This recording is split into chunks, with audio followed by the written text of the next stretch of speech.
Pour toute bénédiction que nous pouvons recevoir de Dieu, il y a toujours la part de Dieu et la part de l'homme. La faveur de Dieu est disponible pour chacun d'entre nous.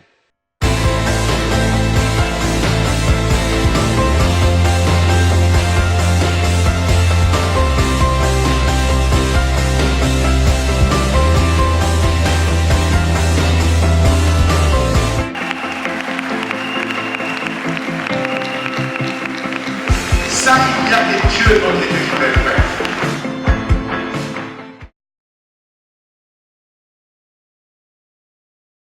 En France, et nous ne serions pas ici ce matin à célébrer la gloire de Dieu. C'est lui qui l'a voulu, c'est lui qui l'a fait. Amen. Quand on lit l'histoire biblique, on commence par la Genèse. Et dans Genèse chapitre 1 et 2, on voit déjà que Dieu nous a été favorable. Il a créé cette terre bonne pour que nous puissions y vivre, pour que nous puissions cultiver et garder la création que le Seigneur nous avait donnée pour que nous en jouissions dans sa présence. Mais malheureusement, nous n'avons pas voulu de cela. Et dès Genèse 3, nous voyons que l'homme se rebelle contre Dieu. Comme le dit l'apôtre Paul, nous avons préféré adorer la créature plutôt que le Créateur. Et à partir de Genèse au chapitre 4, il nous est parlé de la manière dont l'Éternel entre à nouveau en relation avec ses créatures. La manière dont Dieu agit précisément dans le monde encore aujourd'hui parce qu'il nous est favorable.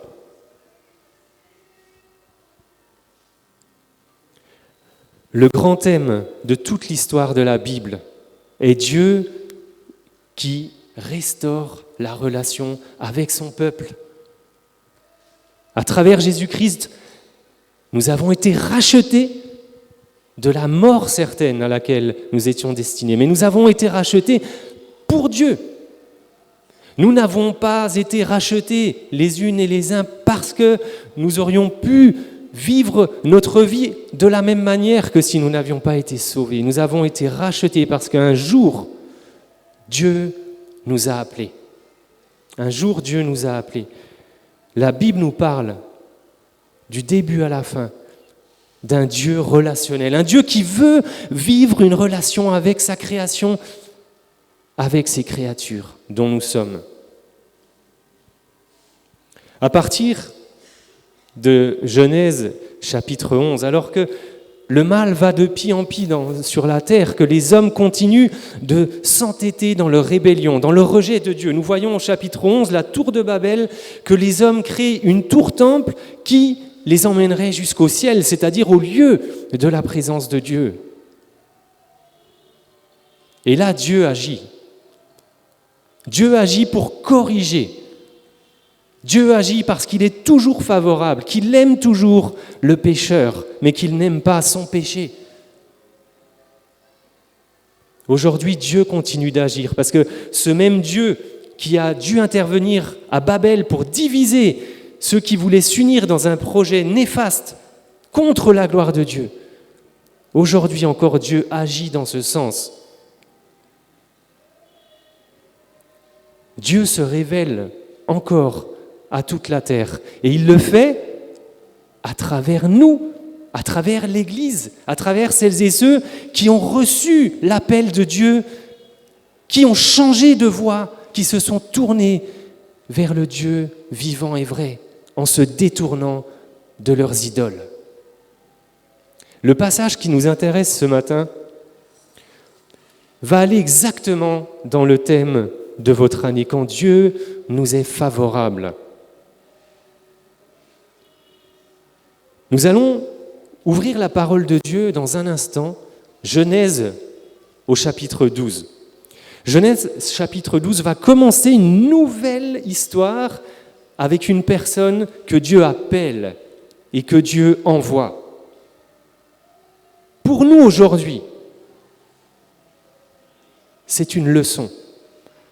Parce qu'aujourd'hui à Kinshasa, aujourd'hui à Chelles où je vis, aujourd'hui ailleurs en République démocratique du Congo. Dieu appelle des personnes et les envoie parce que Dieu continue sa mission de nous racheter pour Dieu et de nous entraîner dans cette vie à laquelle nous sommes appelés à vivre.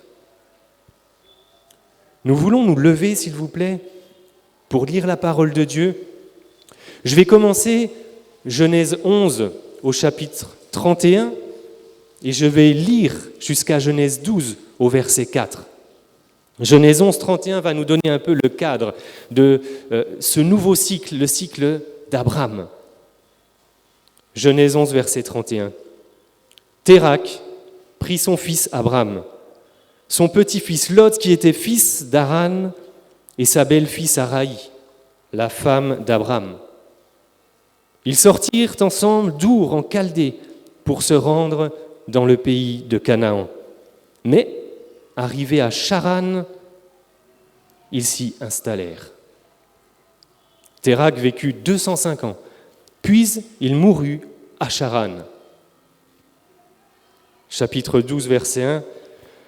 L'Éternel dit à Abraham, « Quitte ton pays, ta patrie, ta famille, et va dans le pays que je te montrerai. Je ferai de toi une grande nation. Je te bénirai. Je rendrai ton nom grand, et tu seras une source de bénédiction. Je bénirai ceux qui te béniront, mais je maudirai ceux qui te maudiront. Et toutes les familles de la terre seront bénies en toi. » Abraham partit conformément à la parole de l'Éternel, et Lot partit avec lui. Abraham était âgé de 75 ans lorsqu'il quitta Charan. Amen. Nous pouvons prendre place.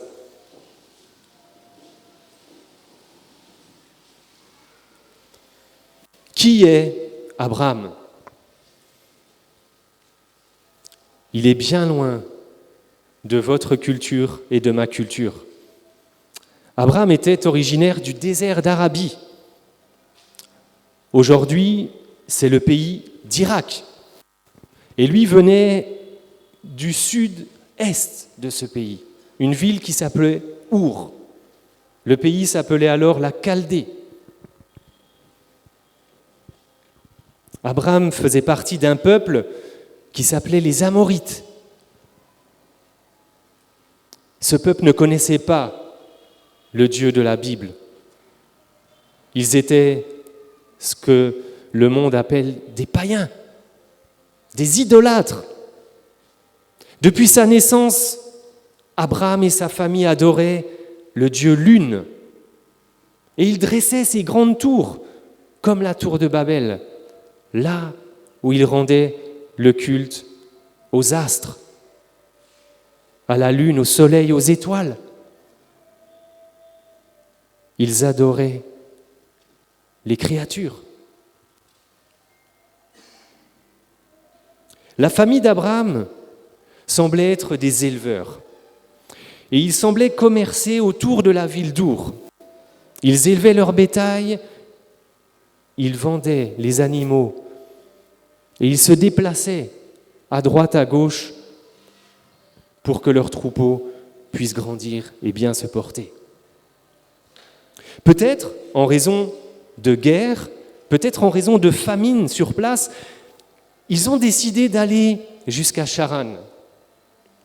La Bible ne le dit pas, mais on a trouvé certains textes qui mentionnent le fait qui date de l'époque. En tout cas, même si c'est en raison de guerre ou de famine, c'est Dieu qui a appelé Abraham. La Bible nous dit à d'autres moments que c'est alors qu'il était encore à Our en Chaldée que Dieu l'a appelé. Nous avons été appelés alors que nous étions à Our, nous étions dans notre monde. Hier, le pasteur Aaron nous a parlé de la manière de témoigner grâce à 3 chaises. La chaise 1, c'est votre vie avant de connaître le Seigneur. La chaise 2, votre vie au moment où vous avez rencontré Jésus. Et la chaise 3, c'est votre vie après.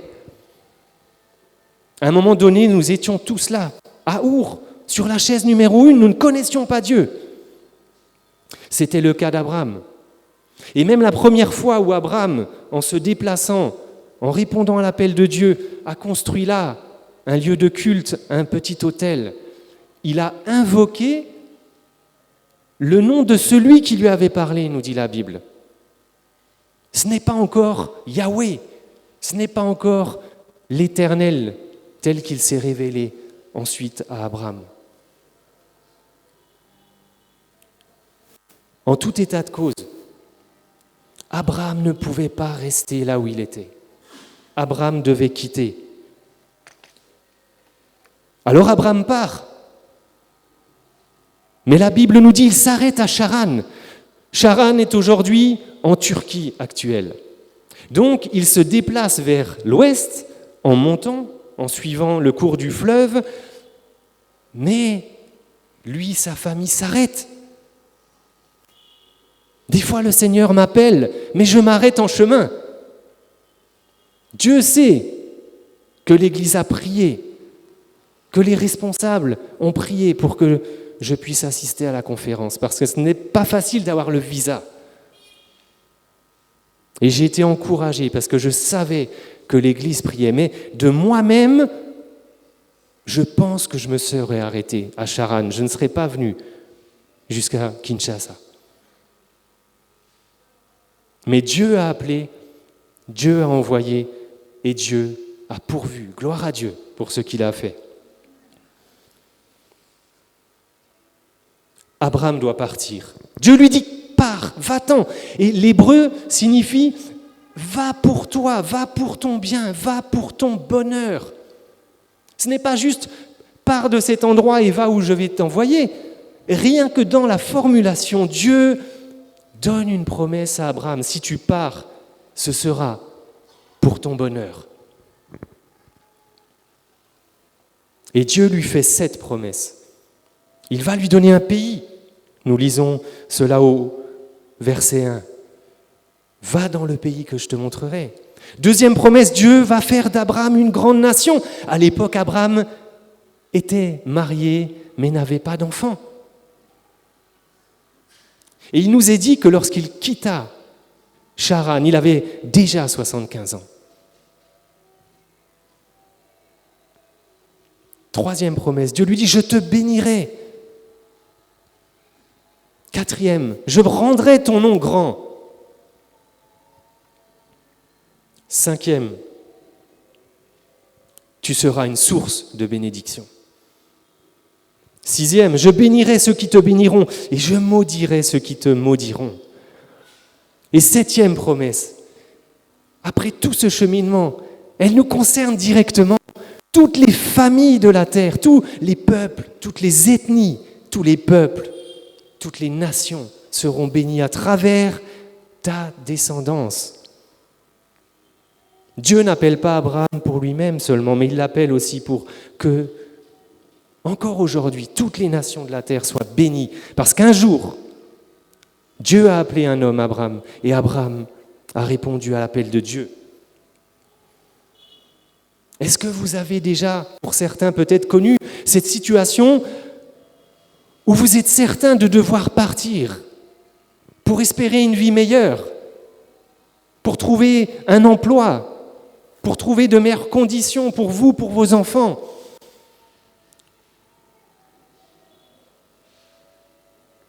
En français, on dit « l'herbe est plus verte dans le pré du voisin ». Souvent chez nous, alors que les zones sont délimitées par des fils de fer, on voit les animaux qui passent en dessous avec leur tête et qui vont gratter ce qu'ils peuvent avec leur langue le plus loin possible, l'autre côté de la barrière. Et je crois qu'il y a un proverbe au Congo qui dit « là où tu n'es pas arrivé, les nuages touchent la terre ». On espère toujours mieux ailleurs. Quand j'étais petit, j'avais lu quelque part qu'au pied de l'arc-en-ciel, on trouve un trésor.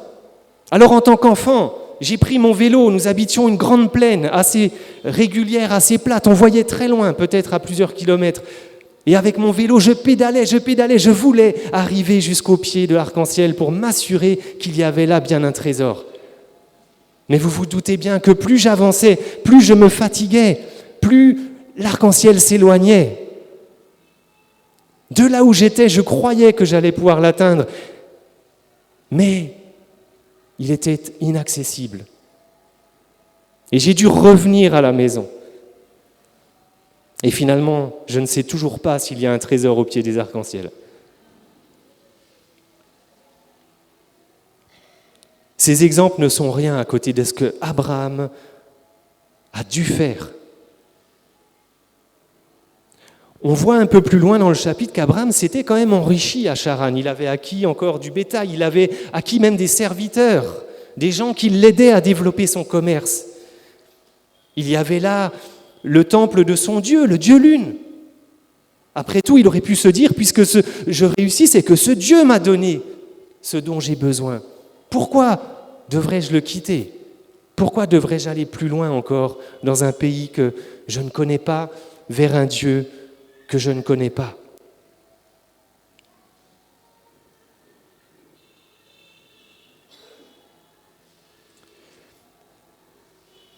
Quelqu'un a dit, même si Dieu a rendu ses bénédictions accessibles pour nous, nous devons tendre la main pour les saisir.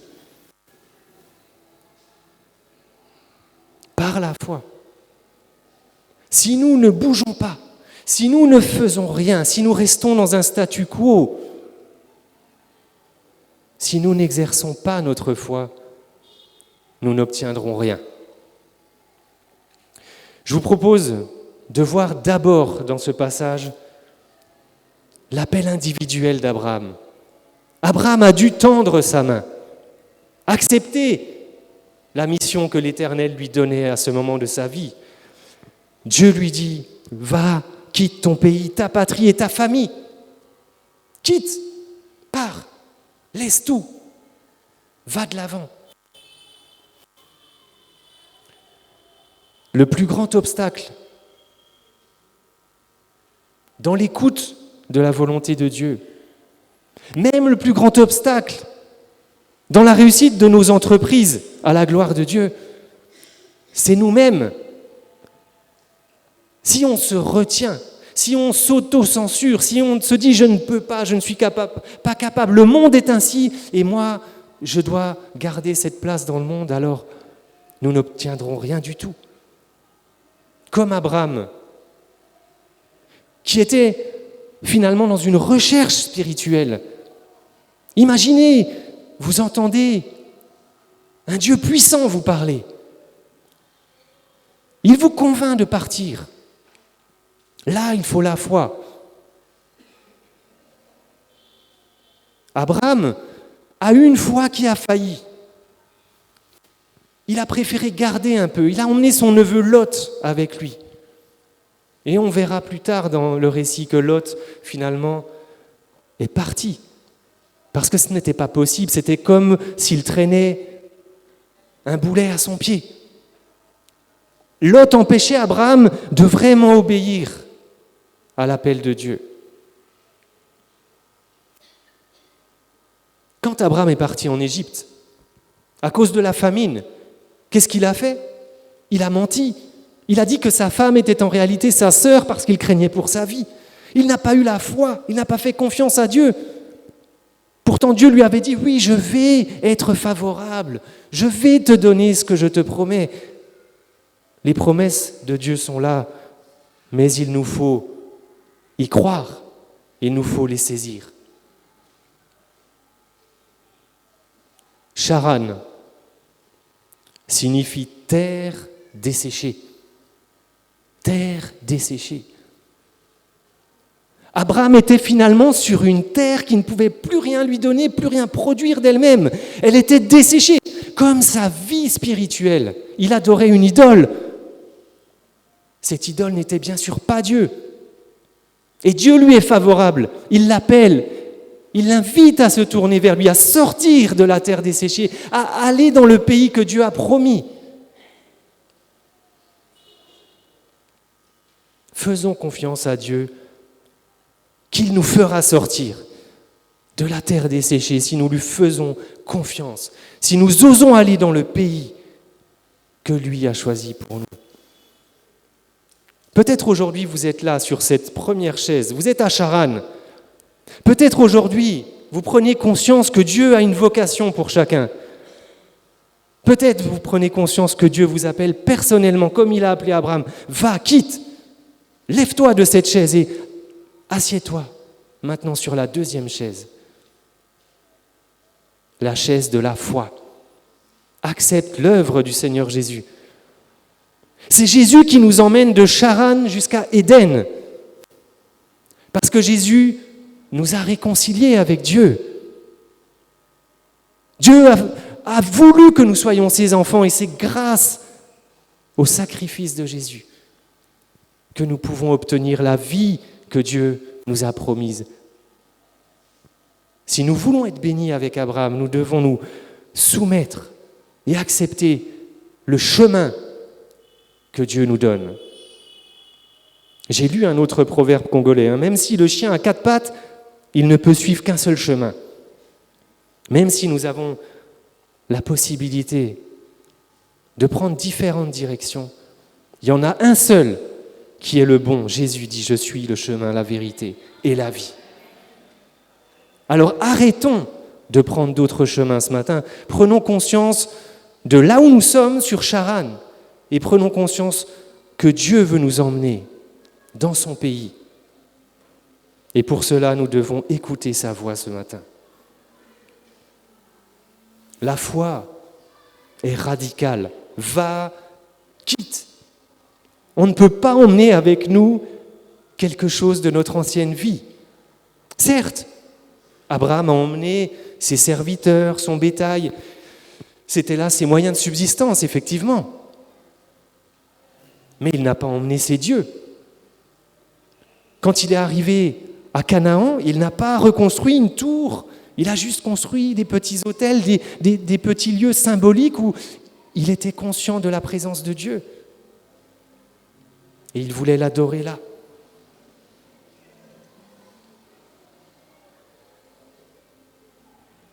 Tout au long de la semaine, nous avons été encouragés à être vraiment des disciples qui suivent leur maître. Vois comment ça se passait dans l'Écriture. Jésus se déplaçait de ville en ville, de village en village, il enseignait, ses disciples profitaient de son enseignement, mais aussi c'est eux qui assuraient la logistique. Ils allaient chercher à manger, ils cherchaient un endroit pour dormir, il les a envoyés chercher le petit âne pour le porter jusqu'à Jérusalem. Non seulement le disciple suit son maître, mais aussi il sert son maître.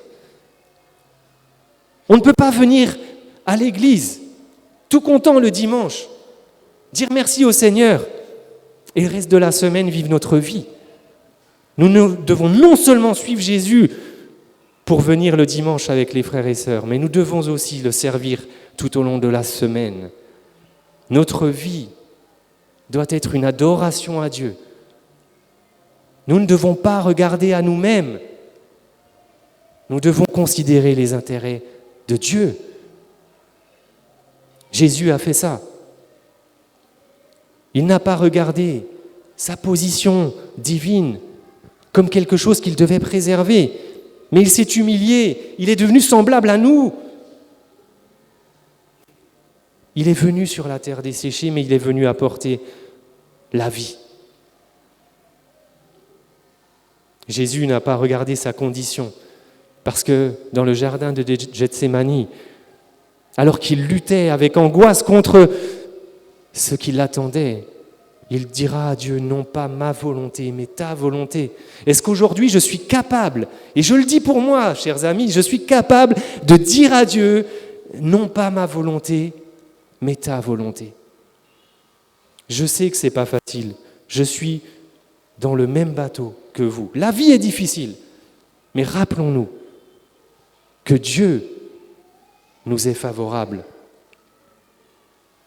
Que dit Dieu à Abraham un peu plus loin ? Il lui dit « Conduis ta vie sous mon regard et comporte-toi d'une manière irréprochable. » Ça, c'est le fruit de la confiance en Dieu. Parce que si je me conduis ma vie sous l'autorité de la parole de Dieu, si je fais mienne les paroles que me donne l'Écriture, alors,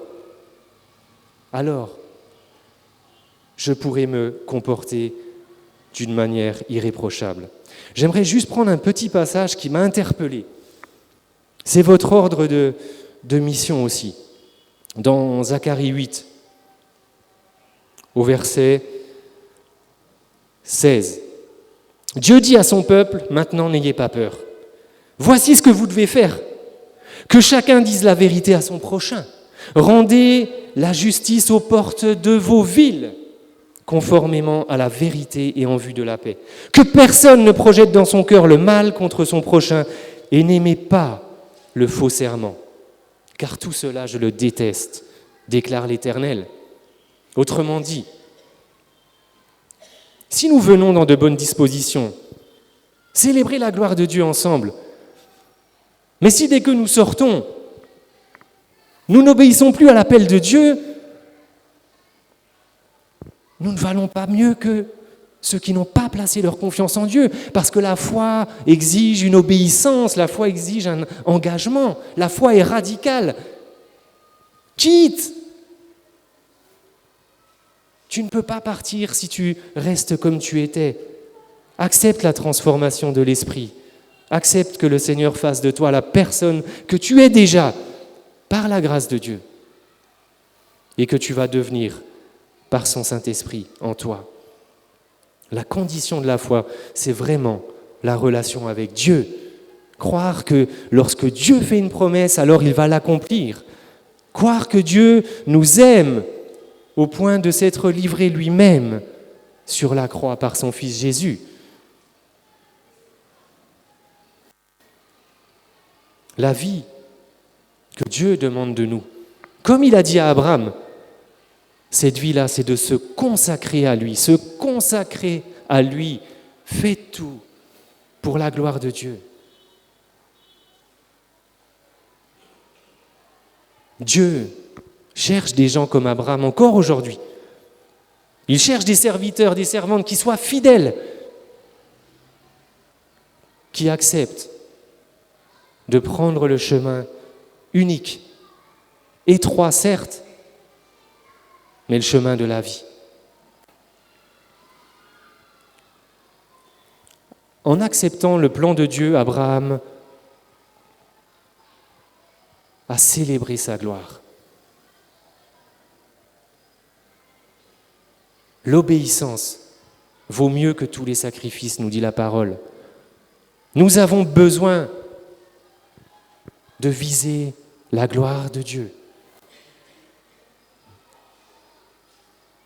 Mais vous et moi, nous avons des ronces dans notre vie.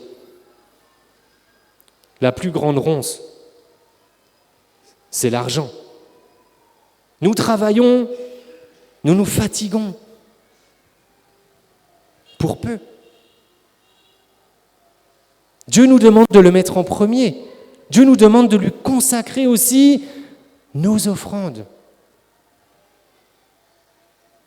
Dieu est fidèle.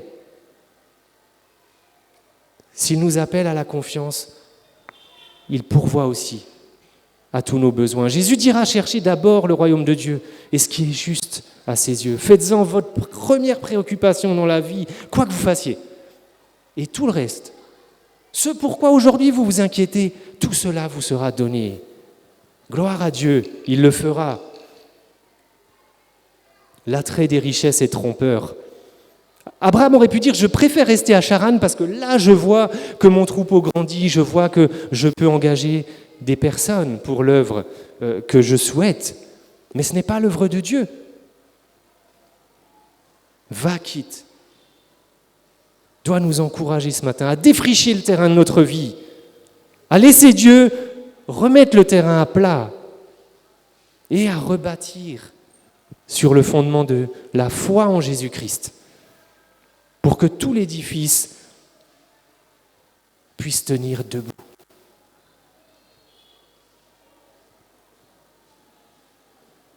Certes, Abraham se confiait dans le Dieu l'une. Il est facile de faire confiance à quelqu'un. Il est beaucoup plus difficile de savoir vraiment à qui l'on fait confiance. Quelqu'un a dit justement, pour que les choses changent dans notre vie, on doit accepter de laisser aller ce qui ne nous ressemble plus. Pour que les choses changent dans ta vie ce matin, tu dois accepter de laisser derrière ce qui ne fait plus partie de ton identité. Nous avons notre identité en Jésus, pas dans ce que le monde offre, mais dans ce que Jésus nous a acquis par son sang. Il nous a acquis la vie avec Dieu. Il est lui-même la vie éternelle. Et nous sommes au bénéfice de ce qu'il a fait ce matin. Aussi travaillons non pour ce qui est sur le monde, ce qui va ne pas rester, mais travaillons pour Dieu. Si Abraham est parti, c'est parce qu'il a accepté de travailler pour Dieu.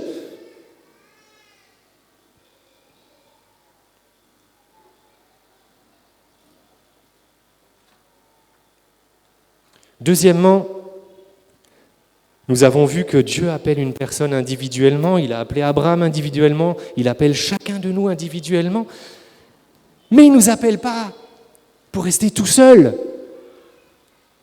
Dieu dit à Abraham qu'il fera de lui une grande nation.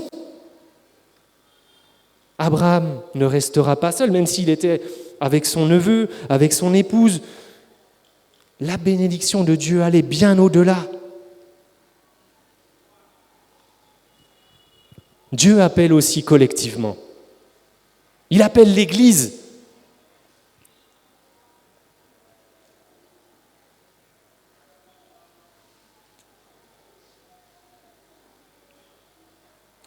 Je sais que dans la culture africaine, on vit grâce à la communauté.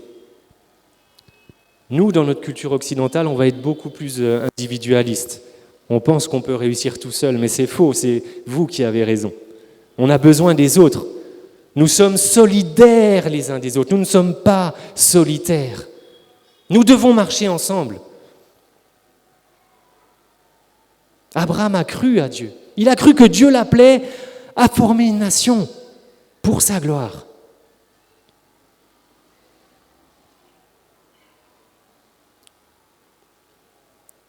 Nous avons beaucoup réfléchi cette semaine sur la mission de l'Église ici. L'église francophone de Kitambo. Et vraiment, le Seigneur a éclairé nos esprits. L'Église est le peuple de Dieu qui existe pour la gloire de Dieu. Et si nous croyons, comme Abraham, que Dieu veut faire de l'Église une grande nation, nous ne pouvons alors pas nous contenter de rester ici où nous sommes.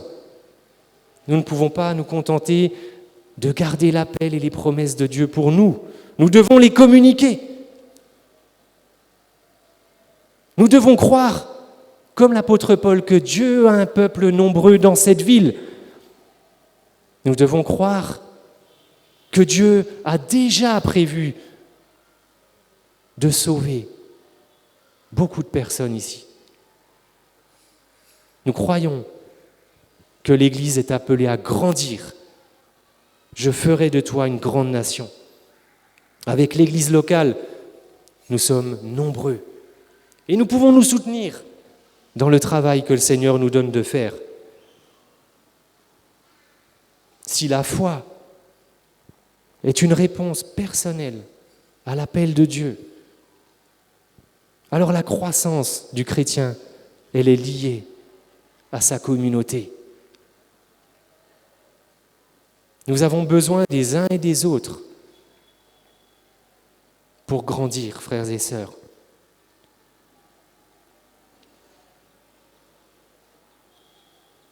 Tout comme Israël dans l'Ancien Testament.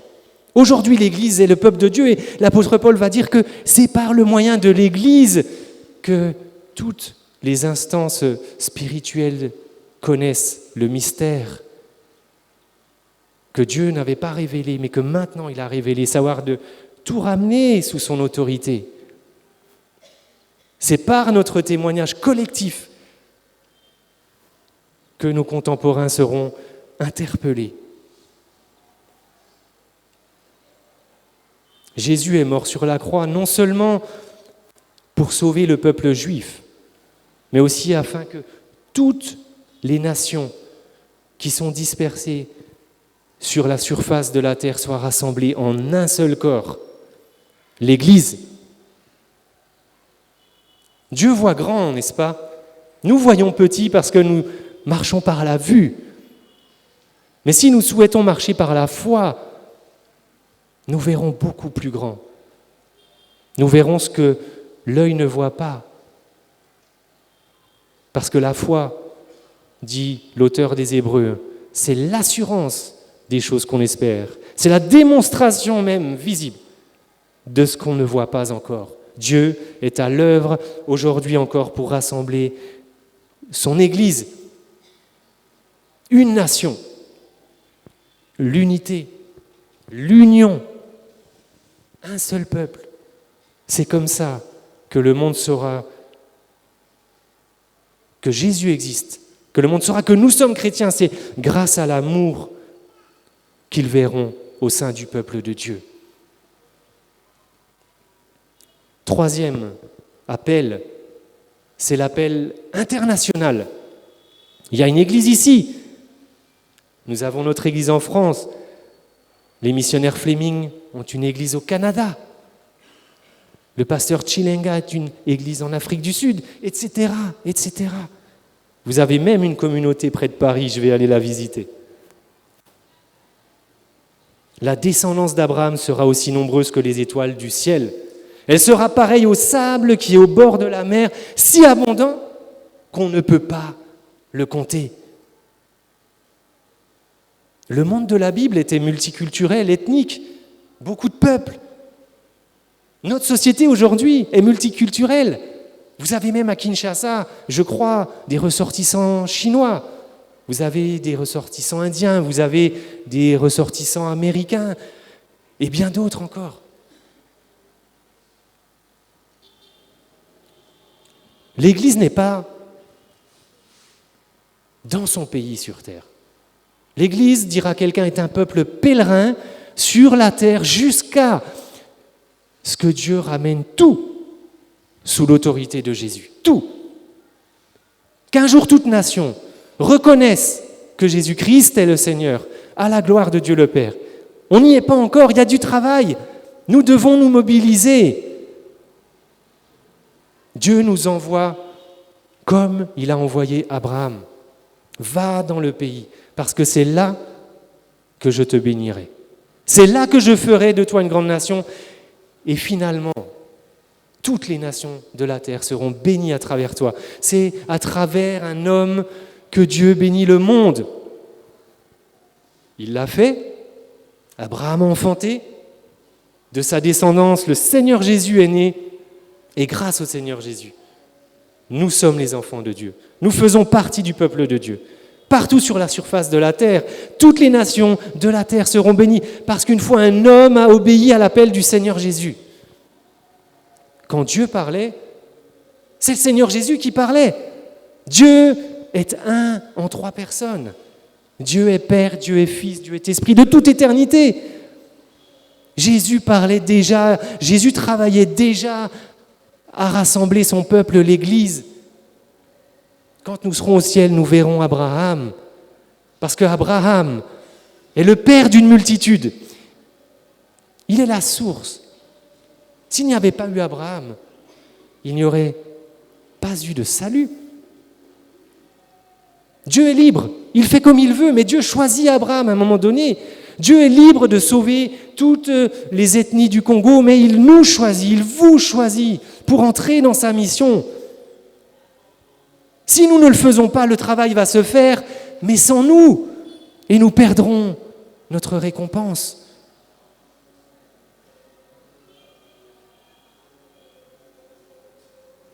Si l'Église, aujourd'hui, doit être universelle, internationale, parce que Dieu a promis à Abraham que toutes les nations de la terre seront bénies à travers lui, alors nous nous devons continuer l'œuvre.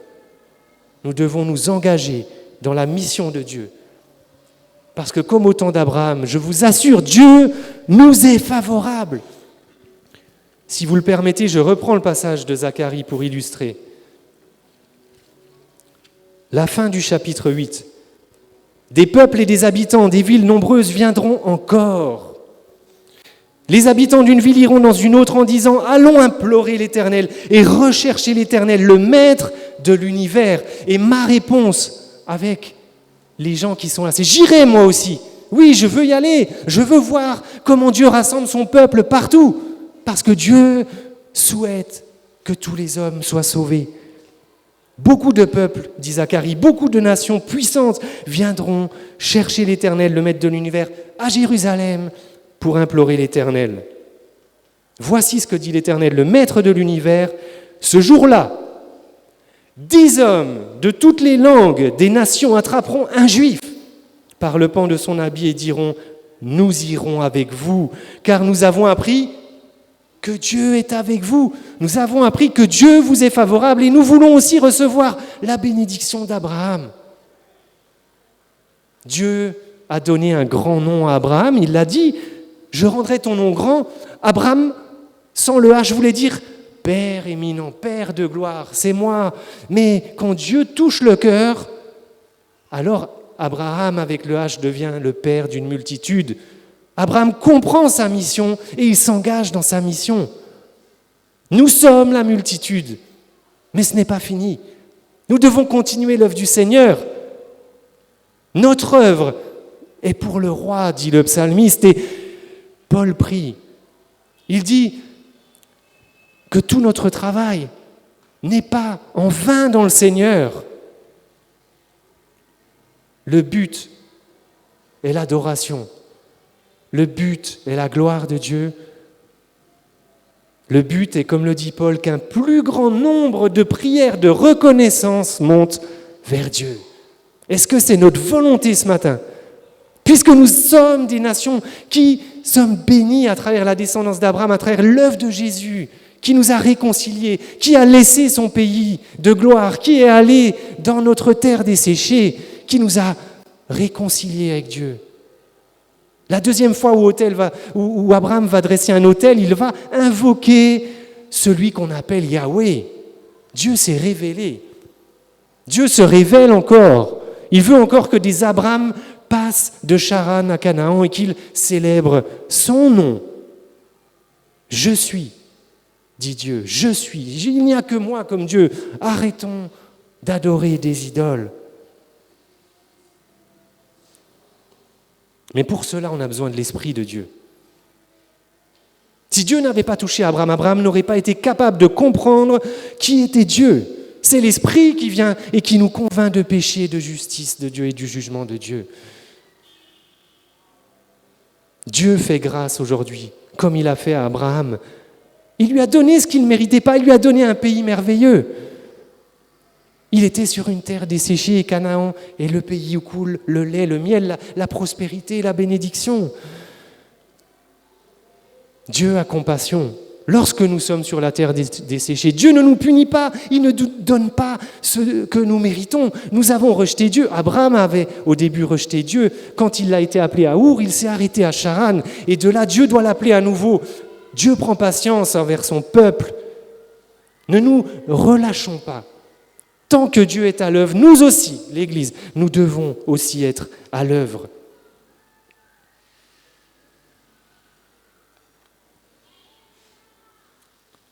Un penseur chrétien français, Dieu sait que c'est très rare, en tout cas, il avait écrit Blaise Pascal. La foi, c'est quoi ? C'est Dieu qui est sensible au cœur, pas à la raison. Tant que je vais réfléchir et me dire « Mais Dieu, tu me dis d'aller là, mais c'est un peu compliqué, j'ai la famille, ici j'ai quand même un travail, et l'église locale a peut-être besoin de moi aussi. » Tant qu'on n'est pas prêt à tout lâcher, qu'on n'écoute pas Dieu parler à notre cœur, eh bien on ne partira pas. On accomplit